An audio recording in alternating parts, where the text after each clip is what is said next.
चलिए जानते हैं आज देश और दुनिया की सिलेक्टेड काम की और महत्वपूर्ण 25 बड़ी खबरों को सिर्फ 10 मिनट में। मौलाना बोले वक्फ की जमीन पर हो रहा है महाकुंभ, मुसलमानों ने टेंट लगाने से नहीं रोका, बाबा लोग भी बड़ा दिल दिखाएं। दरअसल दोस्तों, प्रयागराज महाकुंभ में मुसलमानों की एंट्री पर विवाद के बीच ऑल इंडिया मुस्लिम जमात के राष्ट्रीय अध्यक्ष मौलाना साबुद्दीन रजवी ने बरेली में कहा कि महाकुंभ का आयोजन वक्फ की 54 बीघा जमीन पर हो रहा है, हमने कोई आपत्ति नहीं की। दूसरी तरफ अखाड़ा परिषद और दूसरे बाबा लोग मुसलमानों के प्रवेश पर पाबंदी लगाने की बात कर रहे हैं, इनको भी बड़ा दिल दिखाना चाहिए। चलिए दोस्तों जान लेते हैं अगली बड़ी खबर। महाशिवरात्रि पर बाबा विश्वनाथ 42 घंटे दर्शन देंगे, रात भर मंदिर खुला रहेगा, 3 आरती भी नहीं होगी। महाकुंभ के समय रोज 20 लाख भक्त आएंगे। जी हां दोस्तों, महाशिवरात्रि पर 26 फरवरी को काशी विश्वनाथ के कपाट बंद नहीं होंगे, रात भर कपाट खुले ही रहेंगे। बाबा विश्वनाथ 42 घंटे भक्तों को दर्शन देंगे, रात की 3 बजे आरती भी होगी। मंदिर न्यास ने महाकुंभ के दौरान आरती और भोग का नया शेड्यूल जारी किया है। 45 दिन के महाकुंभ के दौरान रोज करीब 20 लाख भक्तों के आने का अनुमान है, इसलिए 13 जनवरी से 26 फरवरी तक का शेड्यूल मंदिर न्यास ने तय कर दिया है। इसमें सोमवार, पूर्णिया और महाशिवरात्रि के दिन का अलग अलग समय है। चलिए दोस्तों जान लेते हैं अगली बड़ी खबर। प्रधानमंत्री मोदी बोले कच्चा चिट्ठा खोला तो आपदा वाले बौखला जाएंगे, गर्मी में पानी की मारामारी, सर्दी में प्रदूषित हवा, इन्होंने हर मौसम को आपदा काल बना डाला। जी हां दोस्तों, प्रधानमंत्री नरेंद्र मोदी रविवार को दिल्ली के रोहिणी पहुंचे। उन्होंने जापानी पार्क में 35 मिनट भाषण दिया। उन्होंने दिल्ली की आम आदमी पार्टी सरकार को एक बार फिर आपदा सरकार बताया। केजरीवाल को दिल्ली प्रदूषण, शराब घोटाले, स्कूल घोटाले और शीश महल जैसे मुद्दों पर घेरा। प्रधानमंत्री ने कहा कि दिल्ली की आपदा सरकार के पास न कोई विजन है, न ही दिल्ली वालों की परवाह है। उन्होंने हर मौसम को आपदा काल बना दिया। जब काला चिट्ठा सबके सामने उजागर किया तो मुझ पर भड़कने लगे। चलिए दोस्तों जान लेते हैं अगली बड़ी खबर। प्रधानमंत्री मोदी आज 38 मिनट बोले और 29 मिनट दिल्ली के लोगों को गालियां दी। केजरीवाल का बीजेपी पर तीखा हमला। जी हां दोस्तों, आम आदमी पार्टी के प्रमुख अरविंद केजरीवाल ने प्रेस कॉन्फ्रेंस की और रोहिणी की परिवर्तन रैली में प्रधानमंत्री मोदी द्वारा लगाए गए आरोपों पर जवाब दिया। इस दौरान उन्होंने कहा कि प्रधानमंत्री जी हर रोज दिल्ली के लोगों को गालियां दे रहे हैं, दिल्ली की जनता का अपमान कर रहे हैं। दिल्ली के लोग चुनाव में बीजेपी को इस अपमान का जवाब देंगे। उन्होंने कहा कि प्रधानमंत्री जी आज 38 मिनट बोले और 29 मिनट तक दिल्ली के लोगों को और दिल्ली के लोगों द्वारा चुनी हुई सरकार को गालियां देकर गए। चुन चुनकर गालियां दी गई। प्रधानमंत्री जी से उम्मीद है कि वह देश को दिशा देंगे। मैं उनके निजी हमलों पर नहीं जाना चाहता। दरअसल दोस्तों, बीजेपी पर हमला करते हुए केजरीवाल ने कहा कि केंद्र ने दिल्ली के विकास का प्लान रोका है। प्रधानमंत्री मोदी ने किसानों से किया वादा भी पूरा नहीं किया। 2020 में उन्होंने जमीन सुधार का वादा किया था। चलिए दोस्तों जान लेते हैं अगली बड़ी खबर। गुजरात के पोरबंदर में कोस्ट गार्ड हेलीकॉप्टर क्रैश, 3 की हो गई मौत। नियमित उड़ान पर था ALH ध्रुव, एयर स्ट्रिप पर लैंडिंग के दौरान हो गया हादसा।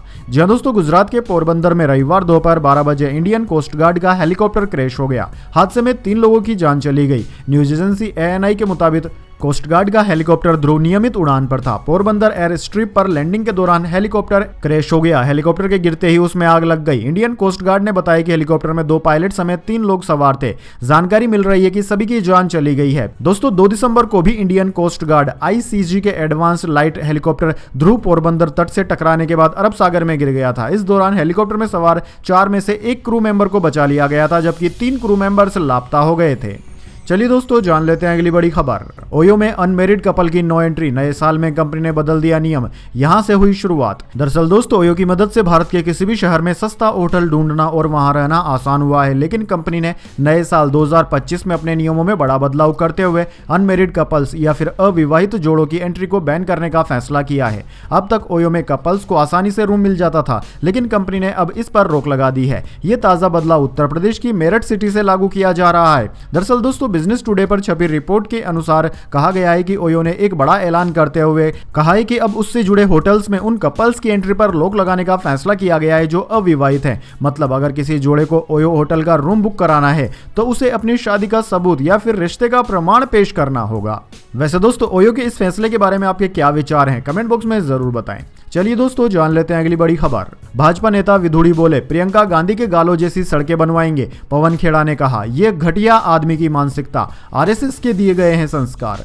जी हां दोस्तों, दिल्ली से भाजपा कैंडिडेट रमेश बिधूड़ी ने एक जनसभा को संबोधित करते हुए प्रियंका गांधी पर आपत्तिजनक कमेंट किया। बयान का वीडियो कांग्रेस नेता पवन खेड़ा ने एक्स पर शेयर किया है। दरअसल दोस्तों, रमेश बिधूड़ी वीडियो में कहते दिख रहे हैं कि लालू ने वादा किया था कि बिहार की सड़कों को हेमा मालिनी के गालों जैसा बना दूंगा, लेकिन वे ऐसा नहीं कर पाए। मैं आपको विश्वास दिलाता हूं, जैसे ओखला और संगम विहार की सड़कें बना दी है, वैसे ही कालकाजी में सारी की सारी सड़कें प्रियंका गांधी के गाल जैसी बना दूंगा। पवन खेड़ा ने इस बयान पर एतराज जताया है। उन्होंने सोशल मीडिया पर लिखा कि यह बदतमीजी सिर्फ इस घटिया आदमी की ही मानसिकता नहीं दिखाती, यह है इसके मालिकों की असलियत।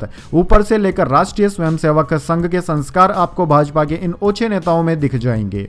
चलिए दोस्तों, जान लेते हैं अगली बड़ी खबर। 2.5 दिन में सिडनी टेस्ट हारा भारत, ऑस्ट्रेलिया ने 6 विकेट से हराया। 10 साल बाद बॉर्डर गावस्कर ट्रॉफी गंवाई, WTC फाइनल की रेस से हो गया बाहर। जी दोस्तों, भारतीय टीम सिडनी टेस्ट में ऑस्ट्रेलिया के खिलाफ 6 विकेट से हार गई है। इस हार के साथ भारतीय टीम को बॉर्डर गावस्कर ट्रॉफी में 3-1 की पराजय झेलनी पड़ी है। ऑस्ट्रेलिया ने भारत को इस सीरीज में 10 साल के बाद हराया है। इससे पहले कंगारू टीम ने 2014-15 के सीजन में MS धोनी की कप्तानी वाली टीम इंडिया से सीरीज जीती थी। रविवार को मुकाबले के तीसरे दिन भारत ने ऑस्ट्रेलिया को 162 रन का टारगेट दिया था, जिसे ऑस्ट्रेलियाई टीम ने दूसरी पारी में 4 विकेट खोकर हासिल कर लिया। दोस्तों, ट्रेविस हेड 34 और ब्यू वेबस्टर 39 रन पर नाबाद लौटे। इन दोनों के अलावा उस्मान ख्वाजा ने 41 और सैम कोंटांस ने 22 रन बनाए। भारत से प्रसिद्धि कृष्णा ने 3 विकेट झटके। दिन के पहले सेशन में भारतीय टीम दूसरी पारी में 157 रन पर ही ऑल आउट हो गई थी। चलिए दोस्तों, जान लेते हैं इसके बाद अगली बड़ी खबर। राहुल गांधी बोले, एजुकेशन में प्राइवेटाइजेशन सही नहीं। IIT स्टूडेंट से कहा, भाजपा विकास को लेकर आक्रामक, हम संसाधनों को बराबर बांटना चाहते हैं। जी हां दोस्तों, कांग्रेस नेता राहुल गांधी ने IIT मद्रास के स्टूडेंट से मुलाकात की। एक्स पर स्टूडेंट से बातचीत का वीडियो शेयर करते हुए राहुल गांधी ने लिखा कि सरकारों को एजुकेशन सेक्टर में खर्च बढ़ाना चाहिए। निजीकरण और वित्तीय सहायता के जरिए क्वालिटी एजुकेशन हासिल नहीं की जा सकती। राहुल से एक स्टूडेंट ने जब पूछा कि कांग्रेस और भाजपा की वर्किंग में क्या अंतर है, तो इस पर राहुल गांधी ने कहा कि कांग्रेस और यूपीए का आमतौर पर मानना है कि संसाधन निष्पक्ष तरीके से सभी में बांटने चाहिए, विकास सबके लिए बराबर होना चाहिए, समाज का कोई वर्ग इससे ना छूटे।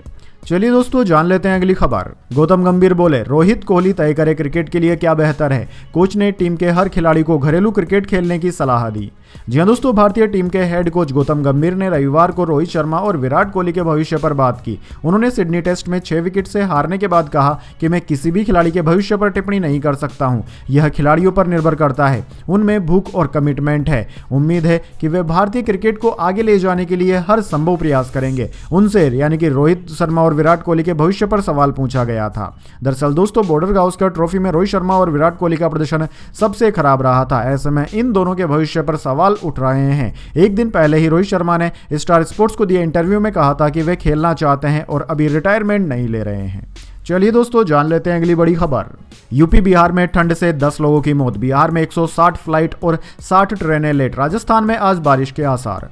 जी हां दोस्तों, जम्मू कश्मीर और हिमाचल प्रदेश में बर्फबारी के कारण पूरे उत्तर भारत में ठंड का असर तेज हो रहा है। पिछले 24 घंटे में उत्तर प्रदेश में ठंड से 8 लोग और बिहार में 2 लोगों की जान चली गई। देश के 14 राज्यों में लगातार दूसरे दिन घना कोहरा देखने को मिल रहा है। विजिबिलिटी घटने के कारण दिल्ली में रविवार को 160 फ्लाइट्स लेट हो गई, 7 को कैंसिल भी करना पड़ा। वहीं 60 से ज्यादा ट्रेनें भी निर्धारित समय पर नहीं पहुंची। दिल्ली में 3 दिन में कुल 900 से ज्यादा फ्लाइट्स प्रभावित हो गई है। उधर दोस्तों, राजस्थान और मध्य प्रदेश में भी ठंड से फिलहाल राहत नहीं मिल रही है। राजस्थान के कुछ जिलों में तो बारिश की भी संभावना है। वहीं MP में 2 दिन बाद सर्दी बढ़ने की संभावना है। कई जिलों में तापमान 2 से 3 डिग्री गिर सकता है। भारतीय मौसम विज्ञान विभाग ने कश्मीर और चिनाब घाटी में भारी बर्फबारी का अनुमान भी जताया है। वहीं हिमाचल प्रदेश के भी 7 जिलों में भारी बर्फबारी के आसार हैं।